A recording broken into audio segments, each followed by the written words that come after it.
Yo, welcome to Carter's Corner Pocket. We're filled with Rocket. Today, I'm talking GameStop. What's going on, guys? I see everyone over here, man. I'm chilling over here. I was watching Morant, sending praise to Morant and his family. Absolutely. I hope he goes out, has a good time. That man, I'm just worried about him overloading himself. You know what I mean? Stressing himself out. But he does what he does. He's good at it. Let's get it going, man. B. De Niro, what's up? Jesus, I see you. Derek, welcome back, guys. Sergio's in the chat, pushing. Jay Crispy, yo, everybody's coming out. Cool, what's up, man? My wife, it's the funniest thing. I gotta start with this. My wife is like, you should engage with your chat, like ask them, what are you guys doing this weekend? At the end, what is it? Comment down below. I was like, you don't know who I am.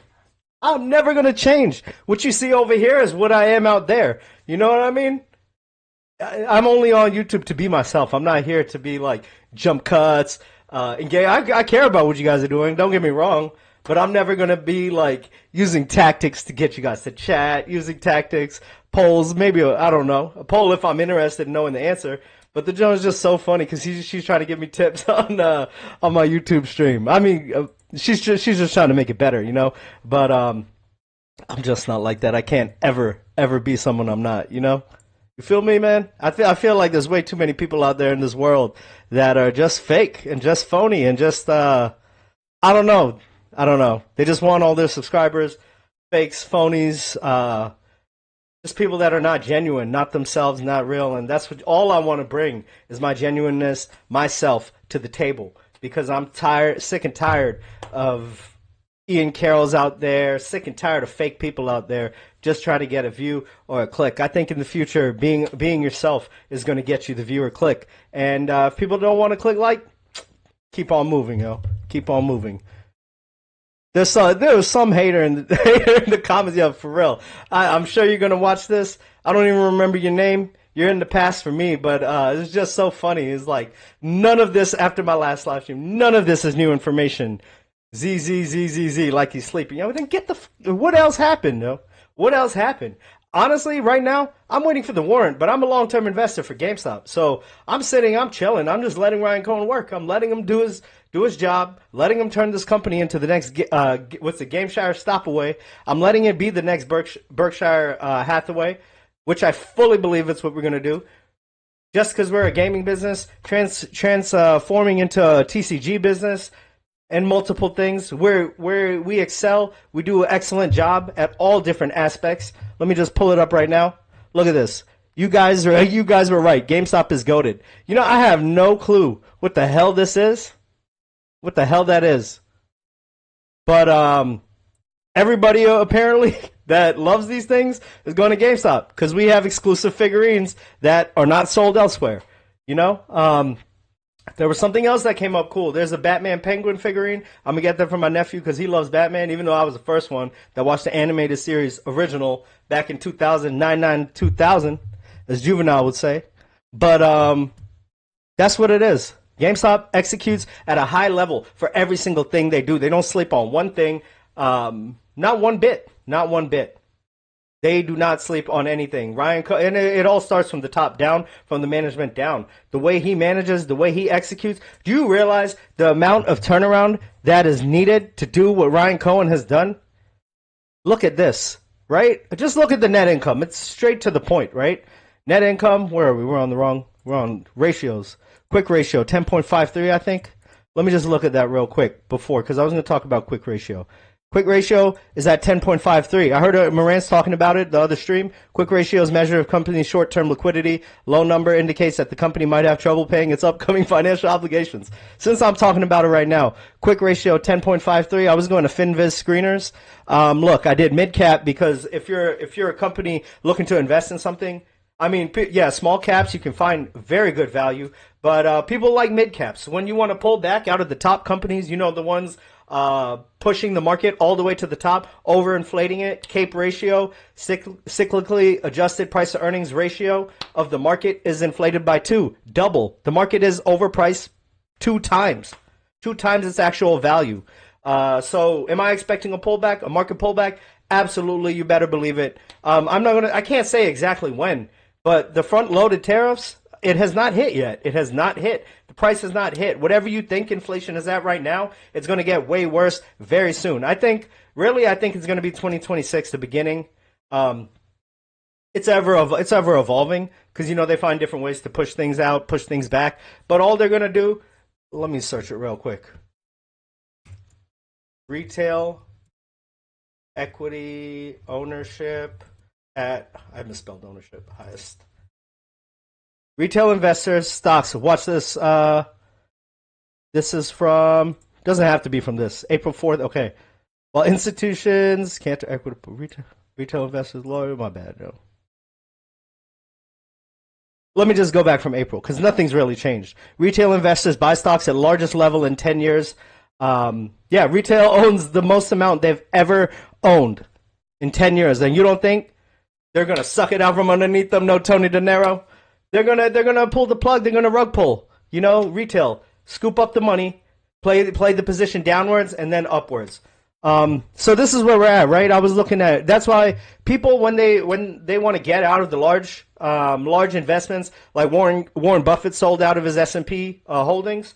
When people want to pull out and they're looking for something to invest in, they're looking at mid cap, small cap.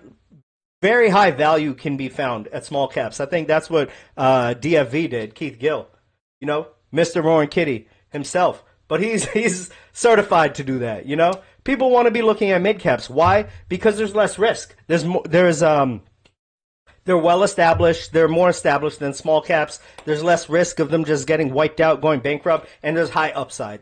That's where they go to. So I'm sorting on this screener by mid cap, average volume over 2 million. I was trying to do 5 million, but I don't have FinViz, whatever, elite. So let's do 2 million, short float over 10%. Remember, GameStop's short float used to be 20-something percent, 22%, 23, 24, 25%, which is very high, very, very high for short percentage, especially with the company that's turning the balance sheet around, the fundamentals of the business, and just the whole mindset. I'm talking about mindset from leadership to governance to employee morale, just how employees should be acting.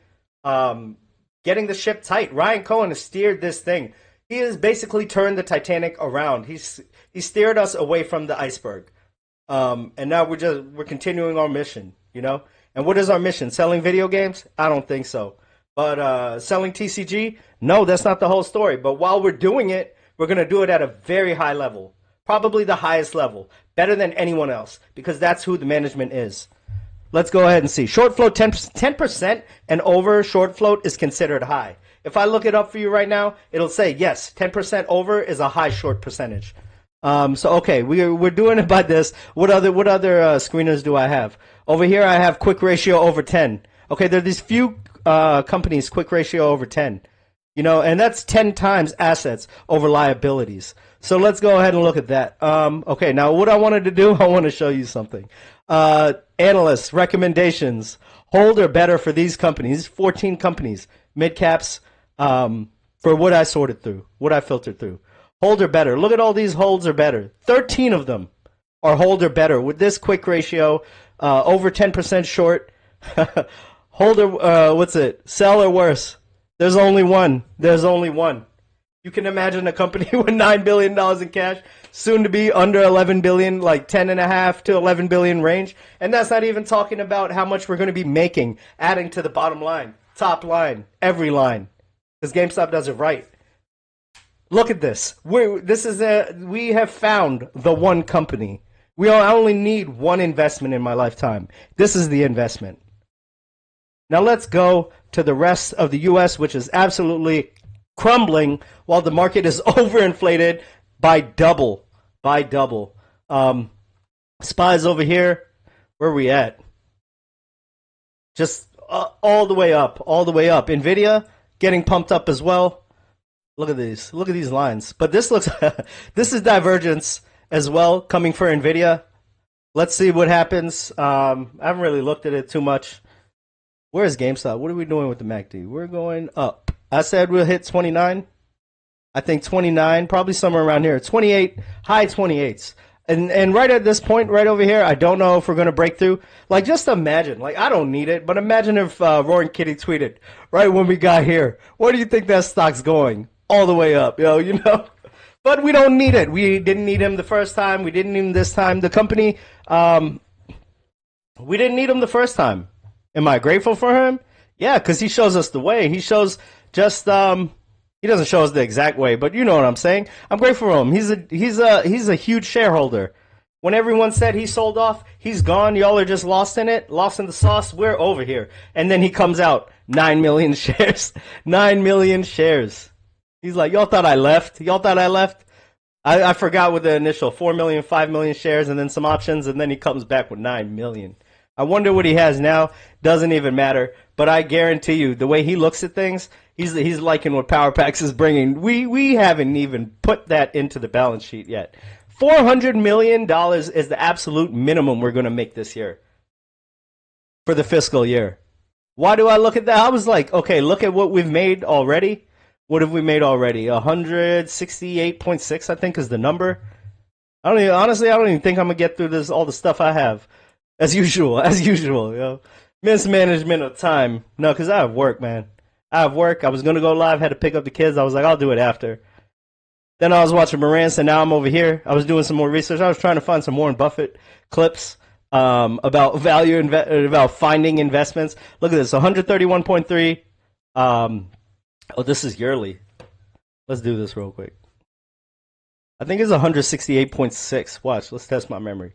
And then 44.8. Let's see. Net income, 168.6. Okay, I got that down. 0.6 plus 44.8. And you know what? What's funny?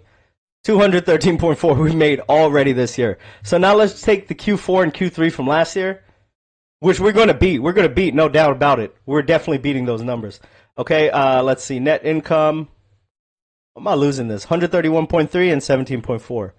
131.3, 17.4. All right, so that leaves us at 100. What the hell? 100. Okay. 168.6 plus 44.8. Okay, cool. That has us at 362.1. Okay, and now let's look at how much did we make off interest. I think it was about, during these previous periods, it was about 55 million, and now we are at 70, about 56, 54, 54. Now we're at 80. So let's just say 25 million. Add 25 million interest for each quarter, which will be higher because we keep growing. Plus, let's do 50.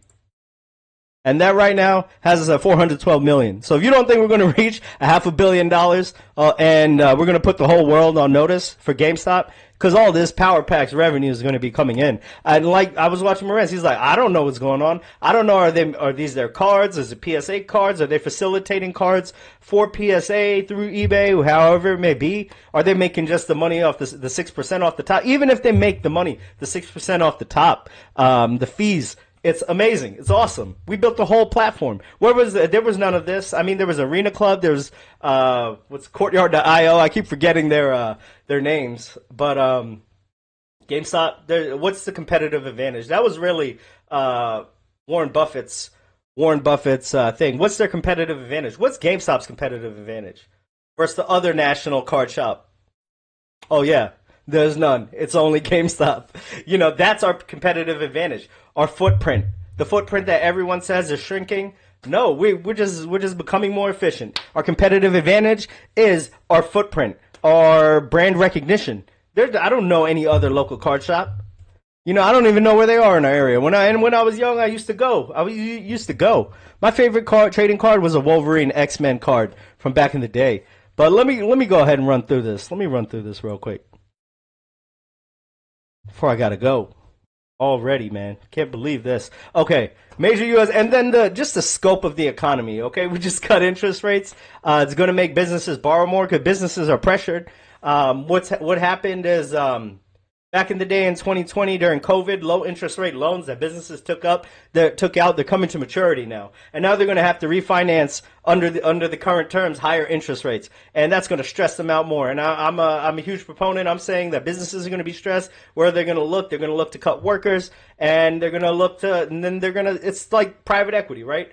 Hospitals, they cut workers to try to get the cost down, and they can make the most amount of money. They don't care about what happens with the patients. They don't care how many more falls they have, how many more deaths they have, and they have fewer amount of nurses to attend to the patients, the customers, to the patients, and they don't give a damn. They only care about the bottom line, the number, and that's it. Okay, so that's what's happening with business owners. If I'm a business owner, I'm not gonna be like, I'm gonna look for cuts because I have to. You're forced to.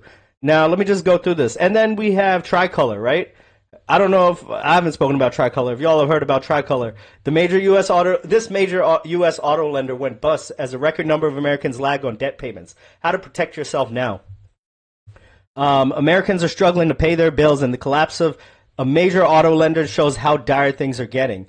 Tricolor Holdings, a Dallas-based U.S. car dealer that made loans to people with poor credit. They deal on subprime auto loans. Filed for bankruptcy on Wednesday. The company operated 65 dealerships across 6 states, specialized in selling cars to Spanish-speaking buyers who couldn't get loans anywhere else. So they're just giving out loans left and right. And I don't think it mentions it in this article, but if you know the reason why they went bankrupt, what happened, why they filed for bankruptcy is because they were using the same collateral multiple times across multiple different loans. And then we have a bunch of regional banks are in here. Let me see. Company's failure. So, yeah, they're using the same collateral over and over and over. Sounds like GameStop, right? Sounds like 2008 all over again. The company's failure comes at a time when millions of Americans can't keep up with their car payments. Right now, 6.6% of the bad credit are at least 60 days behind on their auto loans, the highest level since tracking began, according to Axios Roundup. Let me look at the footnote. When did that even start? The footnote.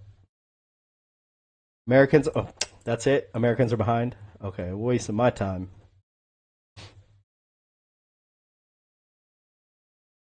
I'm just reading this to give you the scope of where people are at with their money. Tricolor's bankruptcy didn't happen overnight. The company, which had been praised by major investors like BlackRock for helping underserved communities. Maybe some people think that. Underserved communities was actually in deep trouble. Fifth Third Bank discovered what it called fraudulent activity at Tricolor. It just said fraudulent activity. It didn't say that they're using the same collateral over and over and over for multiple loans.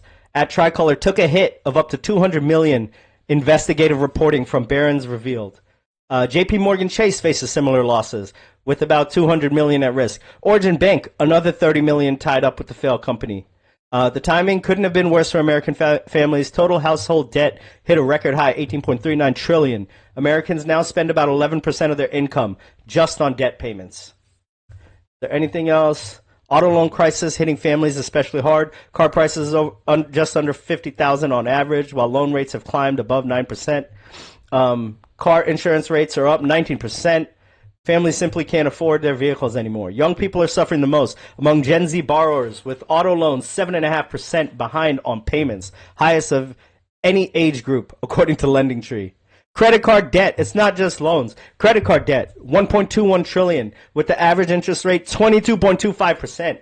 Complete predatory lending. Student loan problems are back too, with 7% of borrowers falling seriously behind. This is the scope of the U.S. economy, and we have the SPY hitting all-time highs. Collapse of car lender. I don't think I need to read it again because I already did. The loans were... Oh, here, let me read this part. Tricolor made loans to low-income residents and immigrants, often without Social Security number, financed with credit from banks and private investment firms, including some of the major names in the finance world. The loans were then packaged and sold off in tranches from high to low grade as asset-backed securities. Asset-backed securities, fake backing. You know, when the collapse took place, the most secure tranche, which had been given a AAA rating as recently as June, was trading at 78% on the dollar. Just in June, Tricolor's business model was a repeat of the subprime mortgage operation that played a central role in sparking the financial crisis of 2008. Major banks, J.P. Morgan Chase, Barclays, regional U.S. Fifth Third, each of which has around 200 million. Yeah, it's a lot of people in it, and there's a lot of regional banks in that too. So those regional banks will go under if they're not strapped with cash. July corporate bankruptcy filings hit highest monthly total in 5 years. August 6th. But I have the August numbers. I couldn't find it, but I have it. You know. Let me just read you the numbers. Large public and private company bankruptcy filings increased to 71 in July, from a revised 66 in June, the highest single month tally since July 2020, according to the S&P Global Market Intelligence data.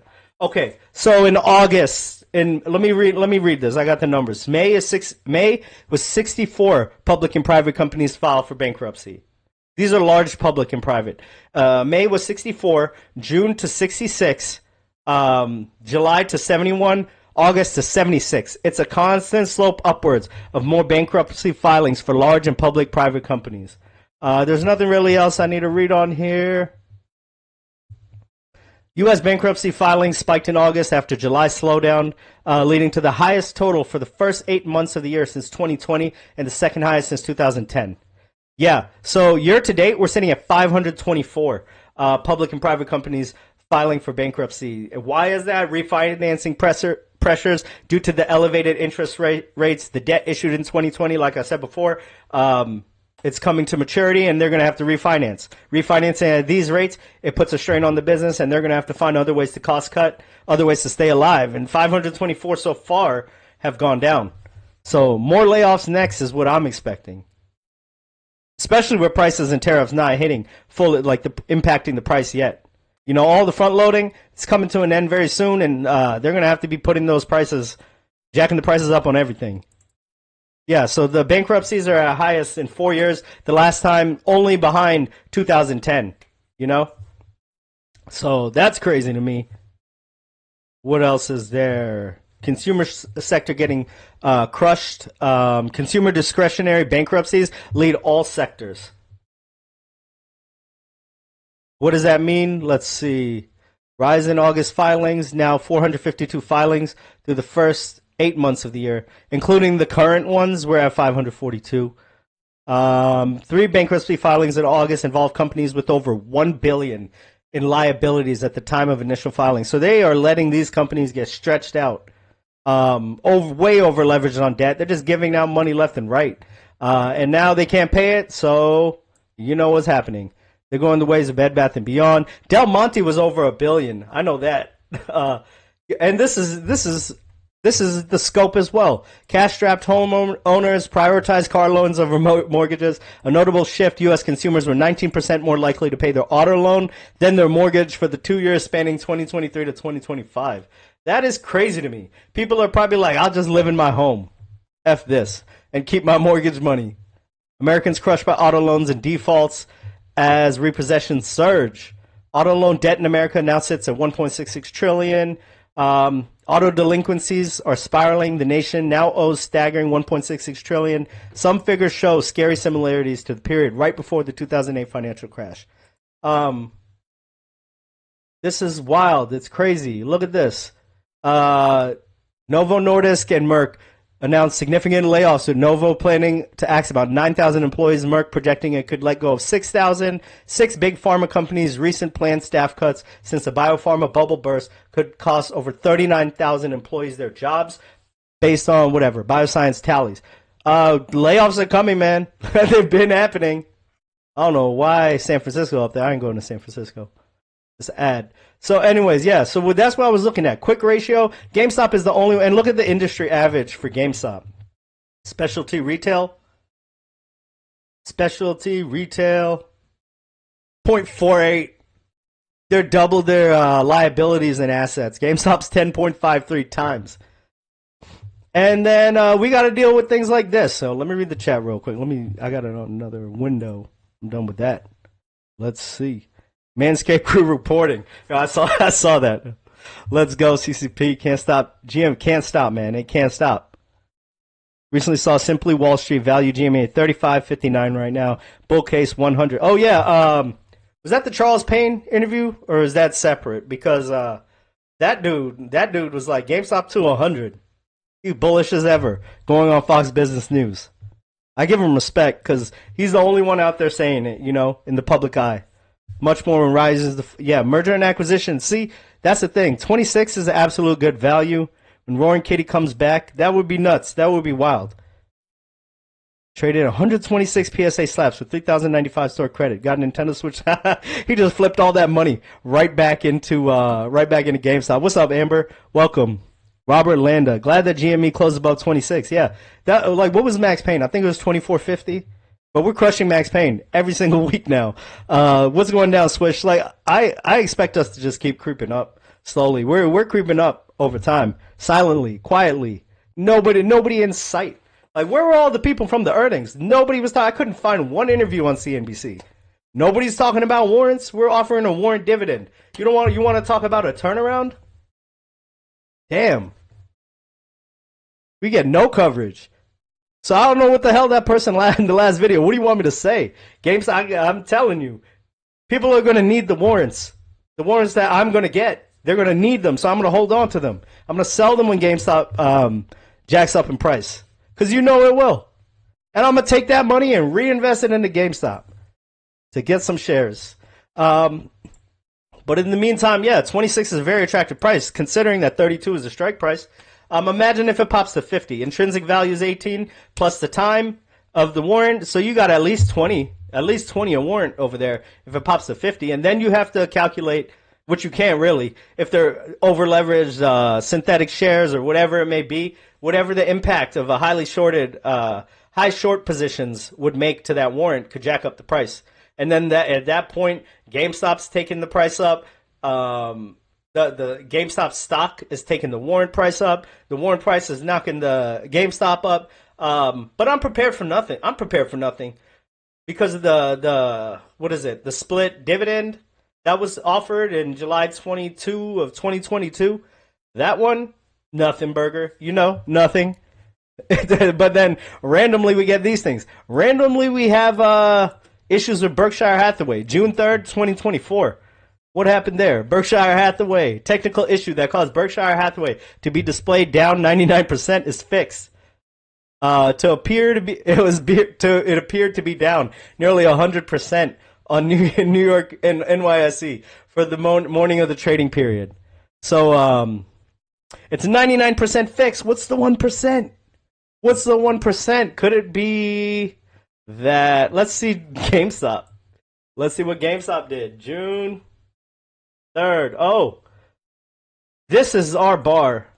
The day Berkshire Hathaway, all the way up to 40. We were at 40. This is the gap up. Watch.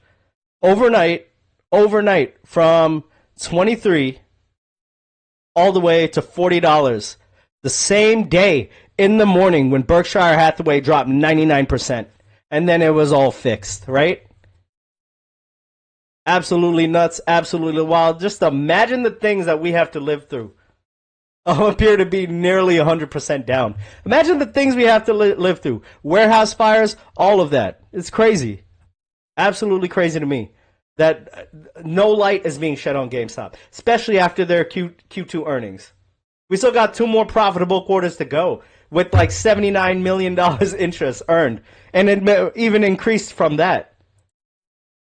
I love it. Marantz was saying GameStop could shut down and still go on and on and on without filing for bankruptcy. I love it. Look at this Slow King Hollow. I kept this card, right? I got $50. I could have easily been like, I'm worried. I got $50. I'm going to sell it back, just recover as much as I can. No, I'm not a little bitch like that. I'm sorry if you have children, but I'm not. I held on to it. Now what is it? $100. $100. I love the power packs. I'm not going to rip one today. I don't know why. I just feel like I shouldn't. There's no stress on me, but I'm a little bit of a time crunch. A little bit. I got a couple minutes. Let me go ahead and see.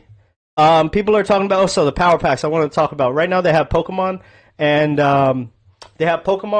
football right now, cards. And everyone's like, why?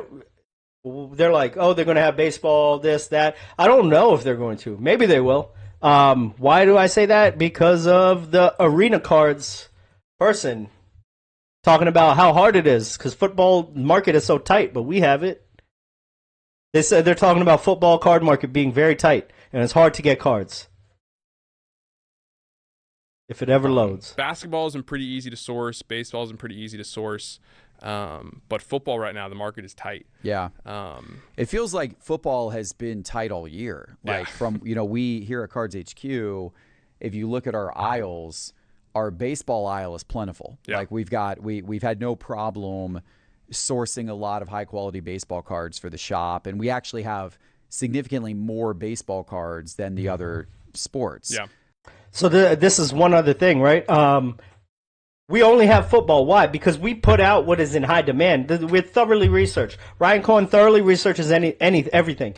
Any other person would be like, oh, yo, we need baseball, we need basketball, we need football, we need hockey, whatever to compete with these other people. No, we set the market. We set the temperature of the room. You know, football is highest in demand. It's not my fault you can't get it because we can get it. We have it. It's still available at every single tier. Being on this website makes me want to pull something. You know what I mean? Staring at these cards makes me want to pull something. We're not even out. I want this right here. That Charizard or whatever, the regular old school Charizard, just because I lost mine from back in the day, way back in the day. Yeah. So that's it. GameStop, we are very strategic with every single move, every single avenue. And if you think of, we're doing Funko Pops, we're doing plush animals, we just all the collectibles business. But we're very strategic in how we do it. We know how to get customers in with buy one get one free. The video games, shoot, 4 for $25, whatever it may be, 4 for $50, whatever the deals are. The pro membership is an absolute value. We know how to bring customers back in and get sticky customers because that was the issue from the very beginning. And I remember one of those interviews with Joe Fonicello or whatever, GMEDD. Ryan Cohen was talking about Chewy, how it's sticky customers. GameStop, it's not as much of a sticky customer. So how do you do it? He did it with Power Packs. He does it with TCG. The regular releases every day. We've got so many cool Pokemon things being released. Pokemon cards are my favorite. One of my favorite cards, absolute, is this card that's probably worth, I don't even know, probably just a few bucks, if it's even $1. This Alakazam. Why? Because my son traded it to me. I got ripped off. 100% I got ripped off. But it's just sentimental value. Yesterday I had some Journey Together packs. Oh, Wednesday I just walked straight in just not to say what's up, but just to see what's going down, right? Journey Together Pokemon packs scattered put all over the wall. Have it available. You know, you can just walk into GameStop. It's not a release day, but they put it up. You would think that they would be saving it, right, for Saturday for people to buy if they can't get the packs, but we got these EV prismatic evolution boxes. So we've got things all the time. We've got product all the time. We're the destination for cards.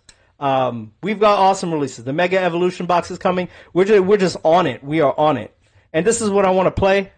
I got to bounce very soon, but this is what I want to play. But this next leg up, are you being too cautious? It's about the transformation of GameStop. Folks want to know, where are you looking? Where's the magic coming from? The Ryan Cohen magic. Where exactly is that going to come from? Because it's not going to fall in your lap. It has to be the right time. We are in a position today where the retail business is profitable. Maybe the future value when you think about GameStop has more to do. Again, this is a guess, but it may have more to do with how we deploy our balance sheet than the cash that the retail operations will generate. But there you go, right? The future of GameStop has more to do with how they deploy their cash than what the retail will do. But in the meantime, we're going to get the retail profitable and working for us. That's where it is. That's where we are. We're looking to the future, man, while everyone else is worried about the crash. You know, we have nothing to worry about because our money, our cash is in this guy's hands, aligned with us, aligned with the shareholders. It takes a lot to do what he does, pay himself nothing for the amount of work that he has done to turn GameStop around. $168.6 million net income. Q2. What was it before? Q2. I gotta bounce. Let's see. Net income prior to that, Q1. What was the previous Q2? That's what I want to see. Net income 14.8, 168.6, and prior to that, we were at negative 2.8.